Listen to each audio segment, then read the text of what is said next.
안녕하세요. 한번 시간입니다. 10번째 시간, 이번 시간 주제는 푸르다청 번식입니다. 형성의 원리입니다. 미리 알아둘 한자를 살펴보겠습니다. 자, 이 글자는 뭐였죠, 여러분들? 이제 알 때가 됐죠? 자, 해일이라고 했었죠? 자, 이렇게 해. 갑골문에는 동그랗고 가운데 일자를 써놨다. 해일, 다 아시죠, 이제? 자, 이거는 뭐였죠? 해일자랑 비슷한데 선이 하나 더 있죠. 이거는 자, 뭔지 알겠죠? 당연히 이렇게 있으면 눈이다. 그래서 눈목. 근데 지금은 눈을 세워서 쓴다. 가운데 눈동자를 그려놨다는 사실 알 수 있겠죠? 자, 이렇게 눈망울을 눈동자를 매우 크게 그리기도 합니다. 자, 이거는 뭐였죠? 물수. 당연히 뭐가 따라 나올 줄 알겠죠, 이제는. 자, 물수인데, 물방울을, 물수자를 다른 글자 옆에다가 쓸 때는 이렇게 똑똑똑으로도 쓴다. 시옷 두 번째, 시옷 두 번째, 시옷 첫 번째, 아래서 위로 이렇게 쓴다. 자, 그 다음은, 자, 이게 뭐였죠? 자, 여러분들, 이건 가슴을 나타내는, 자, 마음심이었죠, 마음심. 근데 마음심은 이렇게도 쓰지만, 이 가운데 걸 세로로 세워서 이렇게도 쓰고 이렇게도 쓴다. 여러분들 요걸 더 많이 씁니다. 요걸 마음심도 많이 쓰이지만 마음심을 이렇게 시옷 첫 번째, 시옷 두 번째, 일자 이렇게 씁니다. 마음심이라고 한다. 자, 이거는 뭐였죠? 여러분들 입구자 위에 선 4개 뭐라고 그랬었죠? 네, 입에서 나오는 말이다 라고 했었죠? 자, 입구자 위에 선 4개가 중요합니다. 자, 이렇게 말은 다른 사람에게 상처를 주기 때문에 반드시 말을 할 때는 싸가지 있게 해야 된다. 즉, 4가지 있게 해야 된다. 그래서 위에 입구자 위에 선이 4개다. 입구자 위에 선이 4개다. 입구자 위에 선이 4개다. 중요합니다. 말씀은 다 아시겠죠? 자, 이건 뭐였죠? 이건 자, 여러분들 이것도 기억나나요? 벼화자 하면서 했습니다. 자, 이게 어디였죠? 자, 벼에서 특히 이 벼 이삭 부분이죠. 이삭 부분. 자, 이 줄기라고 표현해야 될까요? 여기에 알맹이들이 이렇게 붙어 있는 모습이죠. 알맹이들이. 자, 알맹이들이 붙어 있는 모습. 그래서 뭐다? 쌀미다. 한자에서 쌀은 자, 이렇게 누렇끼리한 쌀이다. 라는 사실 한번 기억해 두세요. 쓸 때는 다 알겠죠? 시옷 두 번째, 시옷 첫 번째, 그 다음에 빼기 일자열 십자 모양으로 쓰고, 그 다음에 시옷 첫 번째, 시옷 두 번째. 쌀미. 여러분들 기억해 주세요. 자, 그 다음 이건 뭘까요? 여러분들 아는 사람 있나요? 각골문을 보면 금방 이해할 수 있습니다. 뭐죠? 사람이 두 발로 땅 위에 서 있는 모습이죠. 사람이 두 발로 땅 위에 서 있는 모습. 그래서 지금은 자, 이 머리 그대로 똑같죠? 양팔. 그 다음에 몸통은 좀 사라진 것 같고 이 양다리 땅이죠. 그래서 뭐라고 한다? 서다립이라고 부릅니다. 서다립. 하나, 둘, 셋, 넷, 다섯이겠죠. 서다립. 자, 다음 글자를 보겠습니다. 자, 이거는 뭘까요? 자, 이거 급수 시험을 보면 아주 8급이나 7급에 나오는데 갑골문을 보면 이겁니다. 여러분 이거 보면 뭐 같나요? 색깔 한번 입혀볼까요? 뭐 같죠? 네, 이런 물고기입니다. 지금 이 물고기랑 똑같죠? 입을 벌리고 지금 뻐끔뻐끔 하고 있죠. 지느러미도 있고 꼬리도 있고. 자, 이 모습을 이렇게 쓴다. 이 머리 모양을 머리 부분이 자, 하나, 둘로. 그 다음에 몸통 부분이 이렇게 밭전자 모양으로 그 다음에 꼬리 부분이 이렇게 블루 하자처럼 그려져 있다. 자, 그 다음 이 글자는 뭘까요? 이 글자는 여러분들 이 글자 아나요? 자, 이 글자의 갑골문을 보면 뭐 같나요? 여러분들 지렁이요? 지렁이 같이 보이기도 하지만 머리가 삼각형으로 이렇게 뾰족하죠. 보통 독사들이 이렇죠. 독사들.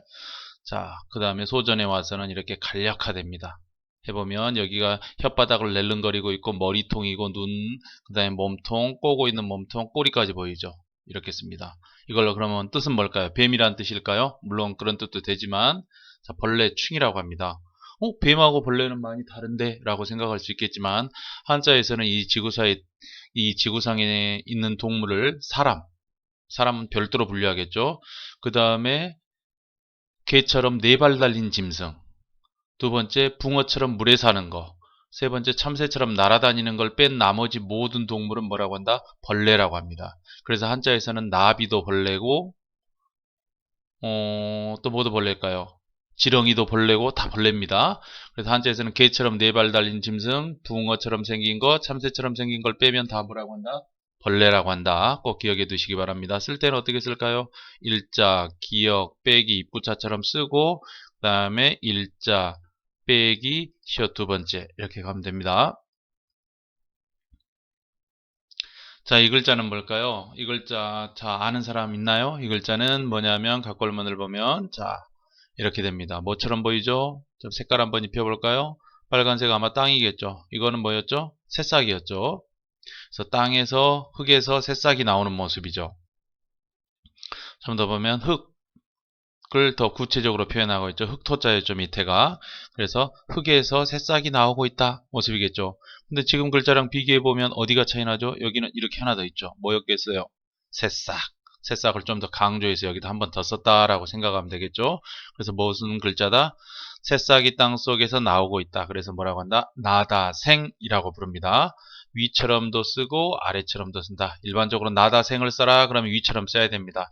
다른 글자랑 만날 때는 아래처럼도 씁니다.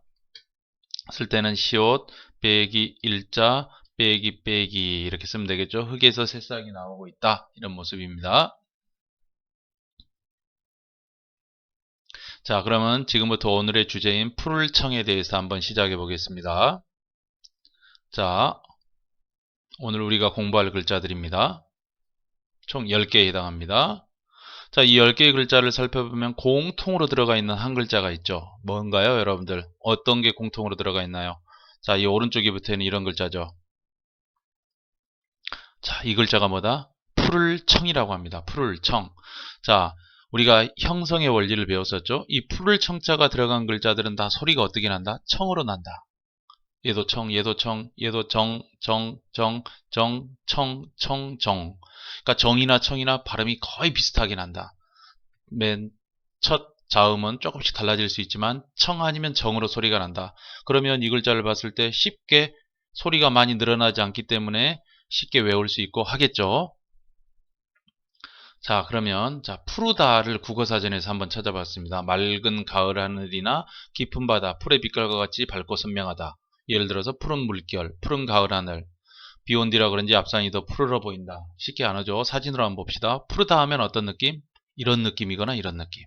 푸른 바닷물, 푸른 물결, 푸른 하늘, 푸른 들판. 자, 이걸 한자로는 어떻게 할까요? 이러한 모습. 이 푸르다라는 건 구체적으로 눈에 보이는 게 아닌데 그러면 한자로는 이런 모습을 어떻게 표현한다? 이렇게 표현합니다. 그러면 이 한자가 과연 이 두 사진과 같은 모습을 어떻게 표현하게 되었을까요? 한번 살펴봅시다.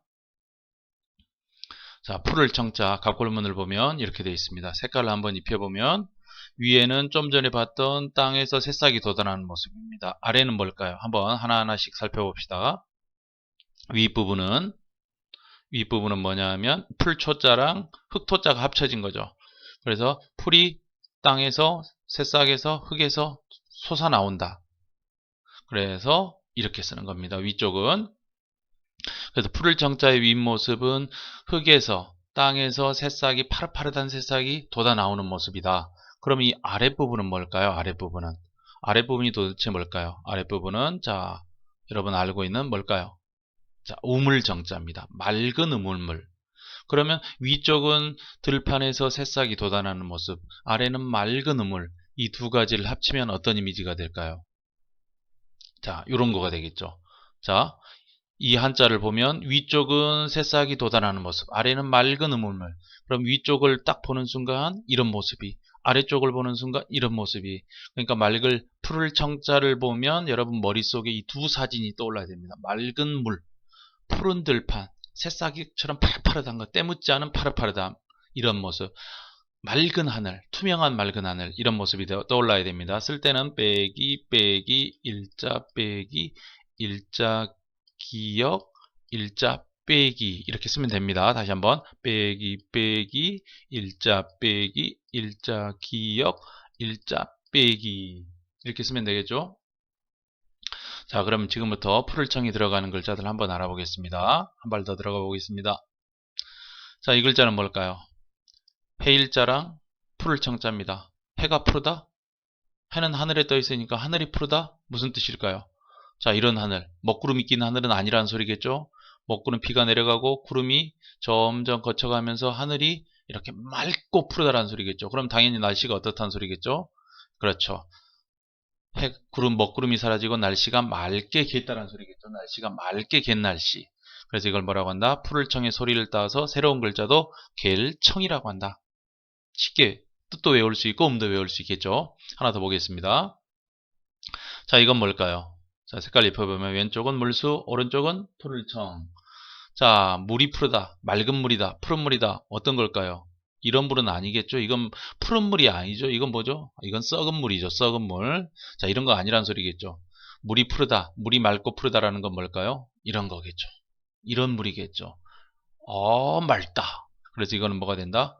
맑을 청. 물수랑 푸를 청이 합쳐지면 맑을 청. 푸를 청의 소리를 따서 새로운 글자도 청. 아주 이해하기가 쉽겠죠? 자, 빨리 해도 이해할 수 있겠죠, 여러분들? 자, 이건 뭘까요? 자, 왼쪽은 뭐였죠? 해일자가 아니고 눈목. 눈이 푸르다? 눈이 맑은 눈? 어떤 걸까요? 푸를 청자라는 건 맑고 새싹처럼 파랗다고 때묻지 않은 그런 거니까. 자, 눈 중에서 어디? 가장 맑고 푸른 어디? 눈동자를 말하는 거겠죠. 눈동자. 그래서 이걸 뭐라고 한다? 눈동자 정. 소리가 청에서 정으로 조금 바뀐 거죠. 자, 하나 더 보겠습니다. 자, 이거 뭘까요? 자, 이거는 물고기가 푸르다, 물고기가 맑다, 푸른 물고기 어떤 걸까요? 이런 겁니다. 고등어 청이라고 합니다. 자, 여러분 쓰는 거는 여러분 스스로 써볼 수도 있겠죠. 이제는 자, 푸른 물고기, 맑을 청, 푸를 청, 고등어 청 이렇게 됩니다. 고등어. 자, 그 다음에 이건 뭘까요? 자, 왼쪽은 쌀미. 아까 쌀은 어떤 거라고 그랬죠? 이런 겁니다. 이 쌀이 푸르게 된다? 맑게 된다? 어떻게 해야 이 누리끼리 한 쌀이 푸르고 맑게 될까요? 그렇죠. 찧어야 되겠죠. 방아를 찧어야 되겠죠. 그래서 찧을 정자라고 합니다. 근데 방아를 찧을 때 어떻게 해야 될까요? 정성 들여야 되겠죠. 그냥 너무 과도한 힘을 주면 아예 그냥 가루로 사라져 버리겠죠. 그럼 우리가 먹을 게 없어지죠. 그래서 이거를 정성정이라고도 하고 아주 정밀한 작업이겠죠. 그래서 정밀정. 또 이 쌀을 가지고 밥을 먹으면 한국 사람들은 이 쌀에서 정신이 나오는 거죠. 그래서 정신정, 원래는 찌을 정자지만 이렇게 다양한 단어 있습니다. 정성할 때도 들어가고 정밀할 때도 들어가고 정신할 때도 들어가고 어떻게든지 소리는 풀을 청해서 나왔다. 이렇게 알아주시면 됩니다. 좀 빠른가요? 빨라도 이해할 수 있어야 됩니다. 형성자 같은 경우. 자, 하나 더 보겠습니다. 자, 이건 뭐죠? 자, 왼쪽이 뭐였나요? 빨간색은 뭐였죠? 그렇죠. 서다, 립, 사람이 두 발 딛고 땅에 서 있는 모습. 오른쪽은 풀을, 이런 모습이겠죠. 그러면 오른쪽은 풀을 청. 서다 푸르다? 푸른 곳에 서 있다? 어떤 걸까요? 이런 거겠죠. 그러니까 이 사람 지금 뭐 하는 걸까요? 마음, 정신, 세상에서 때 묻은 마음을 힐링하고 있는 거겠죠. 그래서 이거는 뭐가 된다? 푸른 숲 속에 홀로 고요히 서 있다. 그래서 고요할 정. 편안할 정이 됩니다. 편안할 정. 푸른 숲속에서 조용히 있는 그 편안함, 편안할 정이 됩니다. 근데 우리가 이 글자는 왜 알아야 되냐? 자, 왜 알아야 되냐? 마찬가지로 정이 청이 된 거고, 청이 정이 된 거겠죠? 왜 알아야 되냐? 자, 여러분들이 가끔 일본에서 일본 정치인들이 야스쿠니 신사를 참배하면 우리나라에서 난리가 나죠. 왜? 여기는 2차 세계대전을 일으켜서 우리나라를 괴롭혔던 전범들을 모셔놓은 것이고, 거기 가보면 정신 나간 일본 사람들이 그 당시 군복을 입고 이렇게 하고 있죠. 근데 그 입구에 보면 이렇게 한자로 이렇게 써져 있습니다. 근데 요즘에 한국 사람들이 한자를 많이 몰라서 자, 여기에 이 정자입니다. 이게 어디라고요? 우리를 괴롭혔던 일본 사람들이 묻혀 있는 것이에요. 여기 가서 막 희낙낙거리고 막 사진 찍고 좋다고 하면 안 되겠죠. 앞으로 한자 정국 신사라고 써졌으면 그게 뭐다? 야스쿠니 신사다. 한자 정도 좀 알아야 되겠죠. 자, 그 다음 하나 더 보겠습니다. 자, 이건 뭘까요? 왼쪽은 벌레충, 오른쪽은 푸르다청. 벌레라는 건 꼭 우리가 지금 현대인들이 생각하는 벌레만이 아니라 개처럼 멍멍개처럼 네발짐승, 붕어 같은 거, 물속에 사는 거, 참새처럼 날아다니는 걸 뺀 걸 다 한자에서는 다 뭐라고 한다? 벌레라고 한다. 푸른 벌레가 뭘까요? 푸른 벌레가.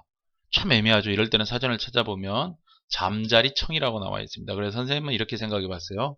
잠자리가 가을 들판에, 푸른 가을 들판에 특히 많이 날아다니죠.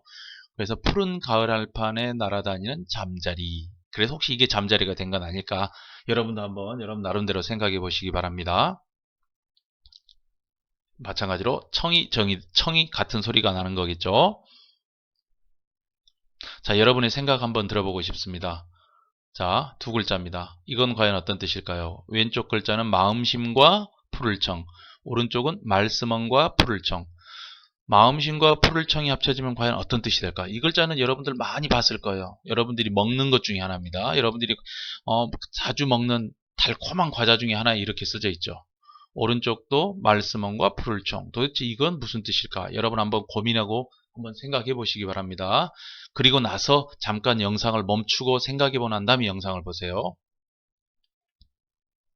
자, 그래서 선생님 생각해 봤습니다. 마음심 푸를 청. 푸르다라는 건 푸른 바닷물처럼, 맑은 새싹처럼, 푸른 하늘처럼. 그래서 푸른 마음이 뭘까? 푸른 마음이 뭘까 하고 사전을 찾아보니까 사랑정이라고 나왔습니다. 우리 애정이라고 할 때. 그래서 푸른 건 청춘을 상징하는 거죠. 푸른 청춘. 새싹같이 푸른. 그래서 영어에서도 대학교 1학년을 프레시맨이라고 하죠. 푸른 놈들. 이런 뜻이겠죠. 그럼 청춘의 마음 뭘까요? 이 두 청춘 남녀의 마음에는 뭐가 있을까요? 그렇죠. 사랑이 있겠죠. 그래서 사랑정일 거다. 이렇게 생각해 볼 수 있다는 거죠. 자, 그리고 사전을 더 찾아보면 이게 뜻정이라고 나와 있습니다. 뜻이 뭔가요? 한번 생각해 보세요. 그 다음에 사실정 이렇게 나와 있습니다. 뜻이라는 건 거짓이 없는 마음. 그 다음에 사실이라는 건 있는 그대로 거짓이 없는 그러한 사실을 말하는 겁니다. 왜 그럴까요? 맑은 마음이라서. 그래서 원래 이 글자는 이렇게만 결합된 게 아니라 원래는 이 맑을 청자랑 마음심자가 결합되는데 중간에 끼인 물숫자가 없어진 게 아닐까. 그래서 맑은 마음, 꾸미지 않고 가식이 없고 그런 거짓이 없는 맑은 마음, 그걸 우리가 뜻, 너는 내 뜻도 왜 몰라주니, 너는 왜 내 뜻을 몰라주니 할 때 그 뜻이겠죠. 그리고 나는 있는 그대로 보여준다. 내가 지금 하는 말 그다시 사실이다. 이런 뜻이겠죠. 그래서 사랑정 이렇게 되겠죠. 뜻정, 사실정. 마찬가지로 청이 정으로 소리가 난다. 자, 그래서 마음정, 뜻정, 사랑정. 그래서 맑고 깨끗한 마음이란 뜻이겠죠. 친구 간의 맑고 깨끗한 마음을 우리가 뭐라고 하죠? 우정. 남녀 간의 맑고 깨끗한 마음은 애정. 그 다음에 이웃 간의 맑고 깨끗한 마음은 인정이라고 하죠. 그래서 초코파이에도 이렇게 정자가 쓰여 있죠. 이 초코파이를 서로 나눠 먹으면서 사랑을 나누라 이런 뜻이겠죠. 자, 그러면 이제 마지막 이거는 뭘까요? 자, 말씀원과 푸를 청. 그럼 푸른 말? 푸른 말이 도대체 뭘까요? 딱 감이 안 오죠. 이건 여러분 숙제입니다. 사전을 찾아보면 뭐라고 나오냐면 부탁할 청. 나 요청할 게 있어요. 왜 이런 뜻이 되었을까요? 왜 말씀원과 푸를 청이 만나면 부탁하다, 요청하다, 바라다 이런 뜻이 될까요? 그림으로 표현해 보면 이런 모습이겠죠. 저 길을 잊어버렸는데 길 좀 물어볼 수 있을까요? 부탁하는 거. 먼저 앉으세요. 저보다 피곤해 보이시는데 먼저 앉으세요. 저희 사랑을 받아주세요. 뭐 이런 거겠죠. 한번 여기에 대한 여러분의 생각을 한번 공책에 꼭 한번 써서 학교 나와서 한번 발표 한번 해보기 바랍니다. 나왔을 때 전부 다 자기 생각을 발표하겠다고 저요 해야 됩니다. 자, 오늘은 푸를 청자가 들어간 글자들을 살펴봤습니다. 그래서 푸를 청이 들어가면 다 소리가 청 아니면 정으로 난다. 푸를 청이라는 것의 윗부분은 갑골문에서 땅에서 돋아나는 새싹, 맑고 깨끗한 새싹이 돋아나는 모습, 아래는 맑고 깨끗한 우물. 이 두 이미지가 합쳐지니까 푸르다. 가을 푸른 하늘이라든지 푸른 들판, 남태평양의 푸른 바닷물 이런 걸 떠올려야 됩니다. 자, 오늘도 수고하셨습니다. 여러분들 꼭 공책에다 적으면서 스스로 써보면서 한번 외워도 보면서 한자가 어렵지만 좀 생각하면서 외우면서 쓰시기 바랍니다. 감사합니다.